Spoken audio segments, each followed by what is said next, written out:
Ამწუხაროდ გამართლა ჩემი პროგნოზი ნათია მე არაერთხელ განვაცხადე რომ ნამდვილად არ მქონდა მოლოდინი იმისა რომ ხელისუფლება მიიღებდა გონივრულ გადაწყვეტილებას და ნიკამელია გათავისუფლდებოდა სასამართლოს სხდომის დარბაზიდან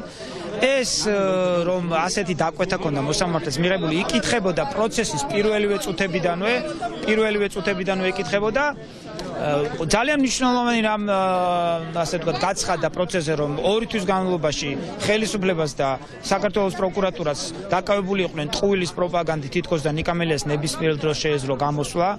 პატიმრობიდან ეს იყო თითქოს და მისი თვითმიზანი და დღეს მოვიდნენ და განაცხადეს რომ ნიკამელიასთან მიმართებაში უნდა იქნეს გამოყენებული პატიმრობა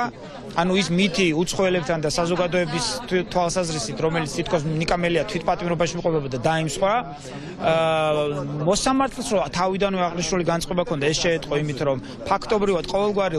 ლოგიკური დასაბუთების გარეშე მტკიცებულებებიც არ მიიღო და გადაწყვეტილებაც პატიმრობასთან დაკავშირებით ისე მიიღო საერთოდ განმარტება არ გაუკეთებია როდესაც პროკურატურამ ურთიერთსაწინააღმდეგო განცხადებები გააკეთა სულ რაღაც 15 წუთის განმავლობაში ეს უნდა მეკითხა პროკურატურამ თავდაპირველად თქვა რომ თითქოს აღარ არსებობდა არანაირი ძალიან მარტივად ვიყო პროკურატურამ მოითხოვა პატიმრობა მაგრამ როდესაც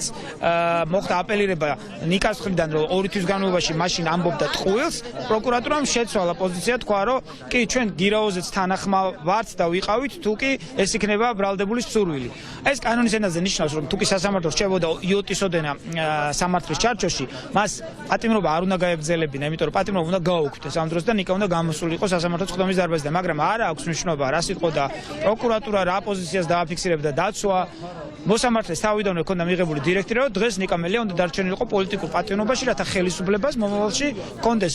ბერკეტი ივაჭროს პოლიტიკური მოლაპარაკების დროს ნიკამელიას გათავისუფლებით 3 ნოემბრის განჩინებით აპელირება რამდენად რელევანტურია ეს აბსურდია 3 ნოემბრის გადაწყვეტილება გაუქმდა თვითონ მოსამართლის მიერ როდესაც მოსამართლემ მიიღო გადაწყვეტილება პატიმრობასთან დაკავშირებით ამიტომაც სრული აბსურდია აპელირება იმ გადაწყვეტილებაზე რომელიც ბუნებაში აღარ არსებობს და რომელიც არის გაუქმებული ეს მეტყველებს იმაზე რამდენად ურთიერთსაწინააღმდეგო რამდენად აბურდულები არიან როდესაც სტრუქტურა იღებს პოლიტიკურ დაკვეთას რა თქმა უნდა ძალიან ძნელია დარჩეს სამართლის ჩარჩოში. როდესაც სასამართლო იღებს პოლიტიკურ დაკვეთას ძალიან ძნელია ელემენტარულად სახე შეინარჩუნო და პროცესი ფორმალურად დაამსგავსო პროცესს. აი დღეს რაც ხდებოდა სასამართლო პროცესზე ეს იყო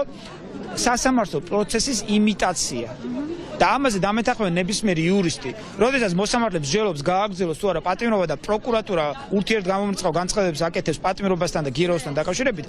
ყველა თავმოყარი მოსამართლე ამ დროს თუ კი მას პოლიტიკური დაკვეთა არ აქვს მიღებული, აუქმებს პატიმრობას, ვინაიდან პატიმრობის გარდა შესაძლებელია სხვა ახლოების ღონისძიება იქნას გამოყენებული.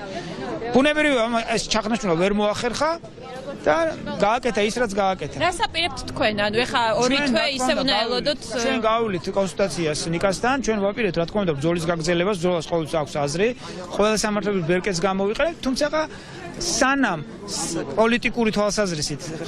უმაღლესი პოლიტიკური ხელმძღვანელობა არ მიიღებს გადაწყვეტილებას და არ დაუკვეთავს სასამართლოს რომ ნიკამელია გათავისუფლდეს სამწუხაროდ სხვა გზით როგორც ჩანს ამ ქვეყანას შეუძლებელია რომ მიაღწიოს სამართალს და გათავისუფლდეს ადამიანი ციხიდან